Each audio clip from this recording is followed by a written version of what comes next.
প্রথমে এই দুইটা ছবি দুই পাশে দেখে নেন। আচ্ছা, এবার বলি, আপনাদের বাসায় অবশ্যই আপনাদের নানা, দাদা অথবা আদার্স কোনো আত্মীয়স্বজন বা আপনার কোনো সাদা কালো ছবি আছে যেটা অনেক আগে আপনি তুলেছিলেন। কারণ আগে রঙিন ছবি মানে কালার কোনো ছবি হতো না, সাদা কালো ছবি হতো। বা যে কোনো ওয়েতে আপনার একটা সাদা কালো ছবি আছে, আপনার মনে ইচ্ছা করতেছে যে আমি এই সাদা কালো ছবিটা যদি একটু রঙিন ছবি বা কালার ছবিতে পরিণত করতাম তাহলে মনে হয় ভালো হতো।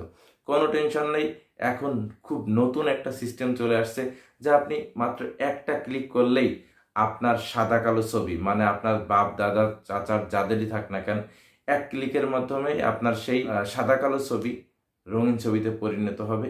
তো চলুন আসলে আমরা দেখে নিই যে কিভাবে একটা সাদা কালো ছবি সহজে রঙিন ছবিতে পরিণত করা যায়। তার আগে একটা কথা বলি, আপনারা যারা আমার ভিডিওটা দেখেন, আচ্ছা আপনাদের কি একটুও কাজে দেয় না? বা আজকে কাজে না দিচ্ছে 2 দিন পরে কি আপনাদের কাজে দিতে পারে না বা দেবে না এমন তো কোনো কথা নেই। তাহলে আমার ভিডিওতে একটা লাইক বা শেয়ার করতে আপনাদের প্রবলেম থাকার কথা না।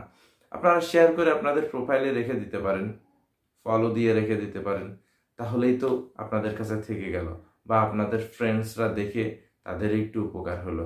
তো তো প্রথমে আপনার হাতে থাকা স্মার্টফোনটা নিয়ে নেবেন। তারপরে যে সাদা কালো ছবিটা আমি স্মার্টফোনের মাধ্যমে দেখিয়ে দিচ্ছি যে কিভাবে সাদা কালো ছবিটা রঙিন ছবিতে পরিণত করা যায়।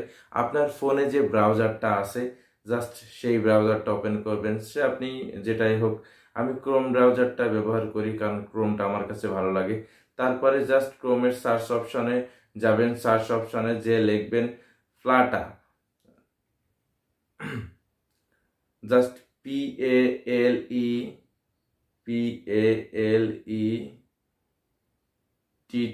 ফ্লাটা ডট fm দিয়ে সার্চ দেবেন। তারপরেই চলে আসবে আপনার এই রকম একটা ডিসপ্লে। আচ্ছা, এইখানে দেখেন আপনারা আপলোড ইমেজ লেখা আছে, আপনারা আর একটু ভালো করে শোনেন, PALETTE.FM। জাস্ট ক্রোম ব্রাউজারে যে এইটা লিখে সার্চ দেবেন, তারপরে এরকম ডিসপ্লে চলে আসবে এবং এই আপলোড যে ইমেজ লেখা আছে এই আপলোড ইমেজে একটা ক্লিক করবেন। এরপরে আপনারা একটা ছবি সিলেক্ট করে নেবেন। তো আমি এখান থেকে একটা সাদা কালো, আমি বেশ কয়েকটা ছবি নামিয়ে রাখছি, তার মধ্যে থেকে আমি একটা ছবি নিয়ে নিচ্ছি। আমি এই ছবিটা নিয়ে নিচ্ছি। এটা ভালো করে দেখেন, একটা সাদা কালো ছবি। জাস্ট এই ছবিটা নিয়ে এই উপরে ডান অপশনে ক্লিক করে দিলাম। ক্লিক করার পরে এই যে অরিজিনাল হচ্ছে, তারপরে ডান সাইডে যে বেস প্লেট আছে এই বেস প্লেটের উপর একটা ক্লিক করেন, কারণ এইটা কমপ্লিট হইলে আপনার সাদা কালো ছবি থেকে, ভালো করে দেখেন এটা কিন্তু সাদা কালো ছবি, এটা কালার ছবিতে রূপান্তরিত হয়ে যাবে। জাস্ট এই উপরের বেস প্লেটটা আমার কমপ্লিট হওয়ার সাথে সাথে এটা নেটের স্পিডের উপর ডিপেন্ড করে।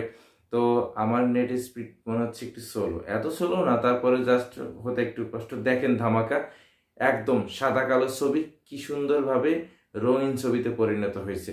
আচ্ছা, জাস্ট একটু উপরে খেয়াল করেন, এই সাইডে আপনার আছে সাদা কালো ছবি, এই সাইডে কালার ছবি। আপনি তো আগে দেখছেন, আগেরটা সাদা কালো ছিল, এটা কালার ছবিতে পরিণত হয়ে গেল। আচ্ছা, এটা করে দেখেন, আপনারা যদি 2-1 সেকেন্ডের মধ্যে দেখেন তাহলে নিজেরা টেস্ট করে দেখেন। আচ্ছা, এই ছবিটা এখন আপনি ডাউনলোড কিভাবে করবেন? খুব সহজ উপায়। আপনি এই কালার ছবি যেটা হলো মানে সাদা কালো থেকে কালার হলো, এইটা জাস্ট এই যে নিচে ডাউনলোড অপশন আছে এই ডাউনলোড অপশনের উপর একটা ক্লিক করবেন, সাথে সাথে আপনার এটা ডাউনলোড হয়ে যাবে। আমি দেখেন ডাউনলোড অপশনের উপর একটা ক্লিক করলাম, আমার উপরে দেখেন এটা ডাউনলোড হয়ে গেল। আচ্ছা, আমি এখন ওপেন করে দেখতে পারি, আমি এটা ওপেন করে দেখতেছি যে এই দেখেন আমার এইটা একদম সাদা কালো থেকে রঙিন ছবিতে রূপান্তরিত হয়ে গেল। তো আপনারাও এভাবে আপনাদের ফ্যামিলিতে যেসব সাদা কালো ছবি আছে আপনারা চাইলেই কিন্তু একটা ক্লিকের মাধ্যমেই কালার বা রঙিন ছবিতে পরিণত করতে পারেন। ভিডিওটা অবশ্যই অবশ্যই শেয়ার করবেন, একটা লাইক দেবেন আর ফলো করতে কিন্তু ভুলবেন না। আজ এ পর্যন্তই, পরবর্তী একটা ভিডিও নিয়ে আবার উপস্থিত হব। ততটা সময় পর্যন্ত আল্লাহ হাফেজ।